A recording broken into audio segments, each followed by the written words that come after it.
Aujourd'hui, je vous montre comment retoucher facilement et rapidement des photos comme celle-ci grâce à un logiciel simple et très puissant, DxO Photolab 4.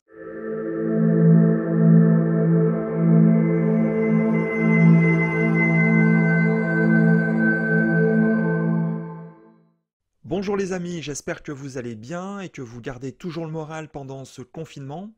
Je suis ravi de vous retrouver aujourd'hui pour une nouvelle vidéo consacrée à DxO Photolab 4, la révolution française en matière de logiciel de traitement d'images. Dans ma dernière vidéo, je vous montrais comment modifier les couleurs de vos photos grâce à la DxO Color Wheel, un outil très simple et ludique, mais aussi très puissant et très précis pour agir sur la colorimétrie de vos photos. Et je dois dire que depuis que j'utilise ce logiciel, les premiers mots qui me viennent à l'esprit sont simplicité et performance. Et c'est ce qui fait, à mon sens, un logiciel parfait lorsqu'on débute en photographie. Pas besoin de passer des mois et des années de formation à ce logiciel pour pouvoir l'exploiter correctement. Et en même temps, c'est un logiciel très puissant. Et personnellement, je trouve que ce logiciel est une excellente alternative à la suite Adobe, Lightroom et Photoshop, qui sont parmi les logiciels les plus puissants du marché, mais qui en contrepartie nécessitent une longue période d'apprentissage, et qui ne sont donc pas à la portée de tous tout de suite.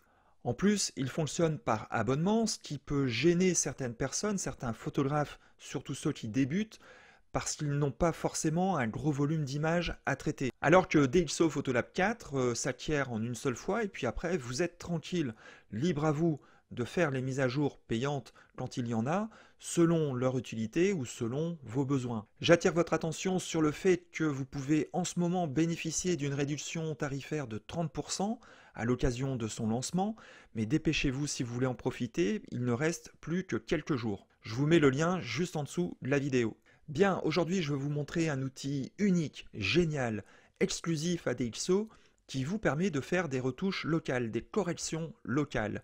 Il s'agit des points de contrôle, que l'on appelle aussi la technologie U-Point.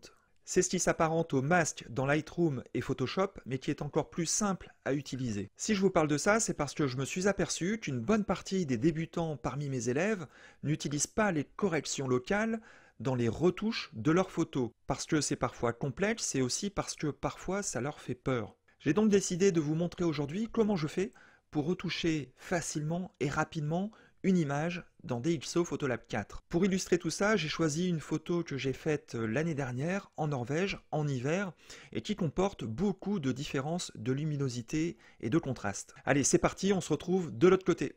Bien, nous voici donc à présent dans DxO Photolab 4 avec l'image en question. Donc vous voyez effectivement qu'il y a de fortes différences de luminosité, hein, de gros contrastes dans l'image, ce qui nécessite en fait un traitement local, localisé. Je ne peux pas traiter cette image uniformément sur toute l'image puisqu'il y a des corrections que je vais devoir appliquer aux parties claires de l'image ici et d'autres aux parties sombres de l'image. Donc pour cela, il n'y a qu'une chose à faire, c'est utiliser les réglages locaux qui se trouvent ici. Mais auparavant, je voudrais juste booster un petit peu plus la luminosité générale. Donc vous voyez, voilà, je vais y aller par palier, hein, on va y aller comme ça, voilà, là je pense que c'est pas mal. Et nous allons donc pouvoir passer maintenant tout de suite aux réglages locaux. Lorsque vous cliquez dessus, il ne se passe rien, c'est normal. Pour les faire apparaître, il faut faire un clic droit dans l'image et vous allez avoir une palette de réglages qui va apparaître avec dessus eh bien, tous les outils. Donc ce menu radial se compose d'un filtre gradué, donc ça vous le connaissez si vous utilisez Lightroom, c'est la même chose. Il y a le pinceau de retouche, là encore très similaire à ce qui existe dans Lightroom. Mais ce qui différencie Lightroom et DxO Photolab 4, c'est cet outil-là, le point de contrôle. Le point de contrôle, que l'on appelle aussi la technologie U-Point, permet en fait de sélectionner une certaine zone dans l'image. Alors concrètement, c'est très simple, vous cliquez en fait dans la partie de la zone que vous souhaitez retoucher, comme par exemple ici, moi ce que j'aimerais, c'est retoucher cette zone-là, vous voyez, qui est éclairée par le soleil et qui comporte des tonalités plutôt chaudes, jaune, orangé. Donc je vais cliquer par exemple ici, et donc un cercle apparaît que je peux régler, hein, je peux choisir de régler la taille du cercle, hein, du diamètre, et ce qui va englober en fait toutes les parties similaires à celles que j'ai sélectionnées. Donc on peut afficher le masque en cliquant ici. Et voilà, vous voyez que la zone que j'ai sélectionnée est étendue à d'autres parties de l'image, de la même image, qui comportent des pixels similaires. Alors comment se compose cet outil, le point de contrôle, qui apparaît sous forme d'égaliseur? Eh bien c'est très simple, vous avez ici 3 parties. Donc ici on a tout ce qui concerne la lumière, ici tout ce qui concerne la couleur, et ici tout ce qui concerne, je dirais, la netteté. Pour chacune de ces parties, vous avez des curseurs que vous pouvez modifier. Donc, en ce qui concerne la partie de la lumière, vous avez plusieurs curseurs, comme par exemple l'exposition, le contraste, le micro-contraste, le Clear View Plus, alors ça je vous en parlerai un petit peu par la suite, les hautes lumières, les tons moyens, les ombres et les noirs. Ensuite, en ce qui concerne la couleur, vous allez avoir la vibrance, la saturation, la température, la teinte, et la teinte en ce qui concerne les couleurs, teinte, saturation, luminance. Et puis enfin, en ce qui concerne les détails, vous allez avoir la netteté et le flou. Bien, à présent que la présentation est faite, je vais vous montrer comment cela s'utilise. Alors, vous voyez qu'ici, comme je vous l'ai dit, je peux régler le diamètre du cercle. Moi ici, je vais l'étendre un peu plus grand pour pouvoir couvrir en fait toute cette partie-là. Et ce que je voudrais ici, eh bien, c'est augmenter un tout petit peu la luminosité. Et puis ensuite, ce que je voudrais, c'est modifier la teinte. Donc je vais m'intéresser aux 2 curseurs qui composent la balance des blancs.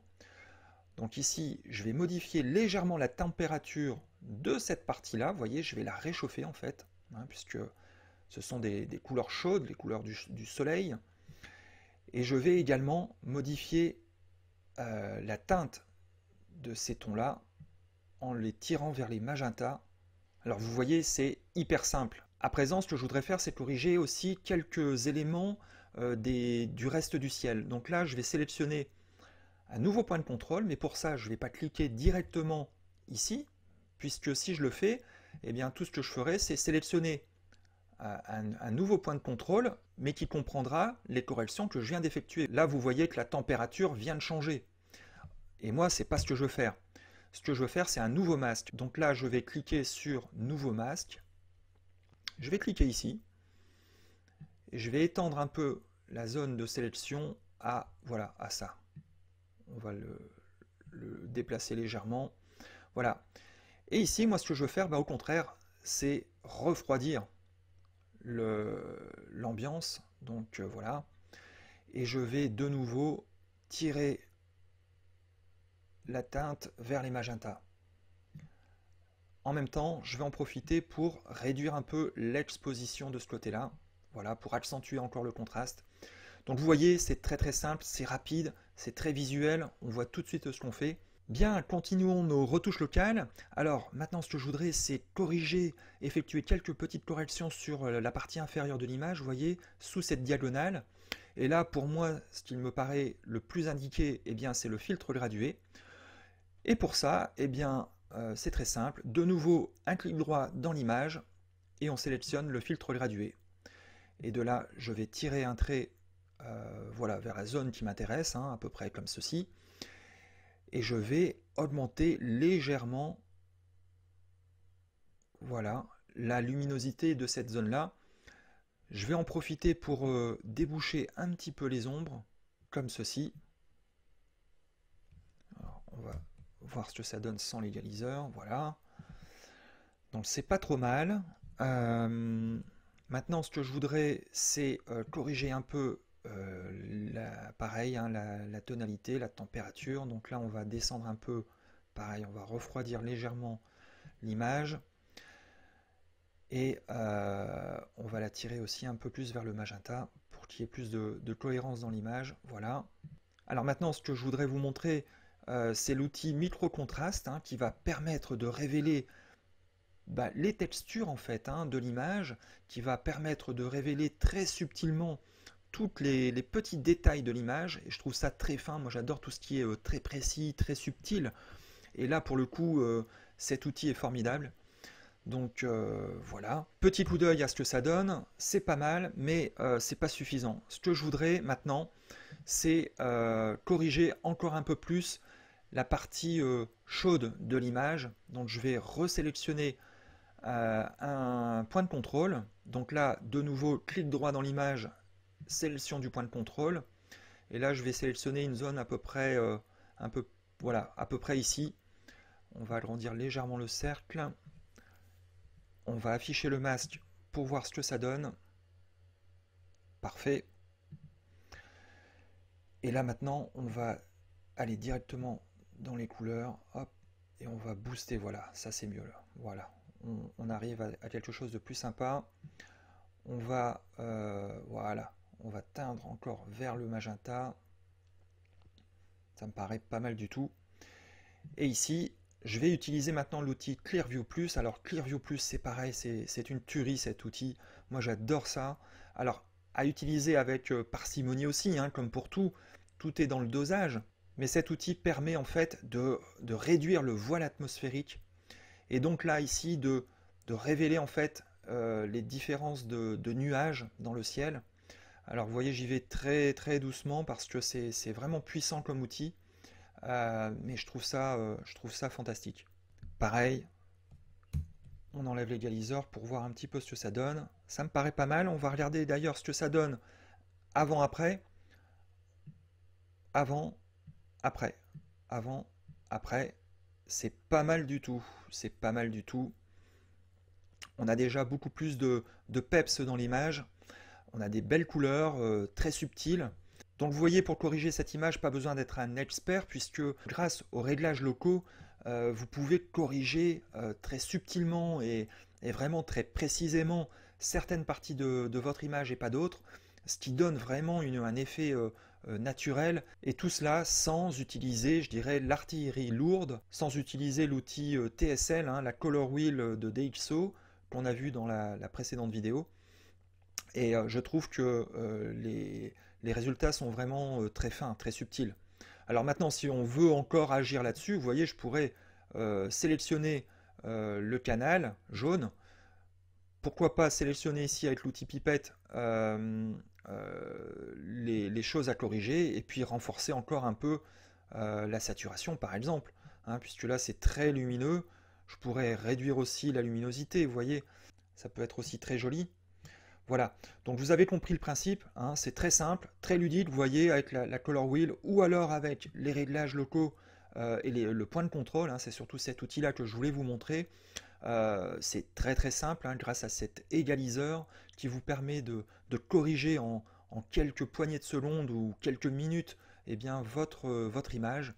Moi je trouve ça super simple, très très ludique encore une fois, et parfaitement adapté à des débutants.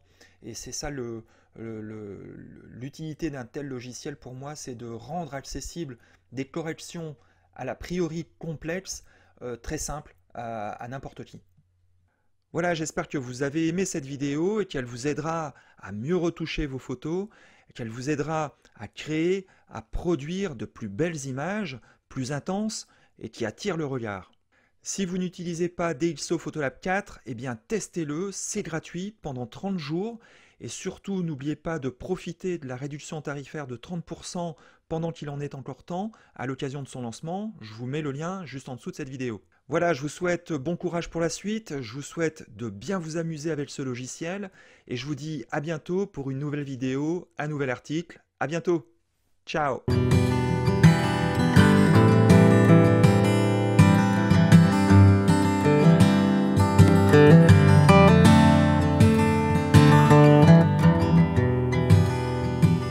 She's waiting for the hummingbirds to fly by, sitting peacefully in the morning light, asking nothing in return.